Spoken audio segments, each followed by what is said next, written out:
50 ஆண்டுகளுக்கும் மேலாக ஒரு வலுவான தேசத்தை உருவாக்குவதில் சிறந்த பங்காற்றியுள்ள செட்டிநாட் சிமெண்ட்டுகள் உங்கள் இல்லத்து கான்கிரீட்டுக்கான தரமான படைப்புகள்.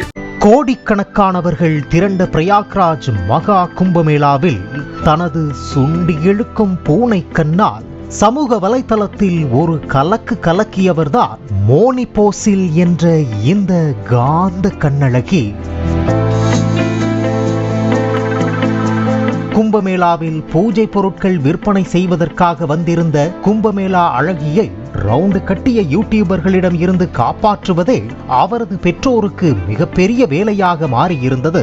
சமூக வலைத்தளத்தில் பிரபலமானதால் சினிமாவில் நடிக்க உள்ளதாக கூறப்படும் நிலையில் கேரளாவின் கோழிக்கோட்டில் நடைபெற்ற நிகழ்ச்சியில் ஆஜராகி ஆச்சரியமளித்தார் அழகி மோனி போசில்.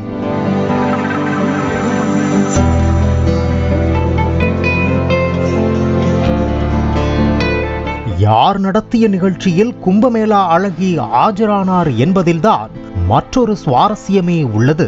தமிழில் சிங்கம், புலி, பட்டாம்பூச்சி உள்ளிட்ட படங்களில் நடித்துள்ள நடிகை ஹனி ரோஸை பாலியல் ரீதியாக உருவக்கேலி செய்த வழக்கில் சிறைக்கு சென்று திரும்பிய தொழிலதிபர் பாபி செம்மனூருடன் மேடையில் தோன்றினார் பூனை கண்ணழகி.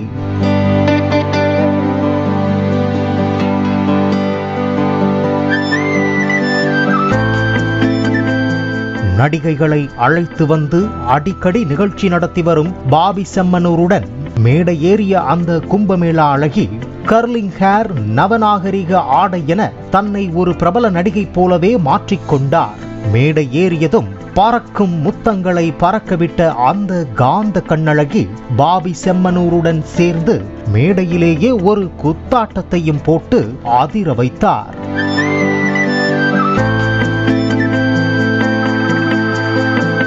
சிறையிலிருந்து வெளியே வந்த முதல் நிகழ்ச்சியே தனக்கு இதுதான் என தெரிவித்த பாபி செம்மனூர் கும்பமேளா அழகி மோனி போசிலை வைத்து தனது நகைக்கடையை திறந்து வைத்தார். பாலிமர் செய்திகளுக்காக கல்குளம் செய்தியாளர் கண்ணன் மற்றும் சந்தன முத்துக்குமார்.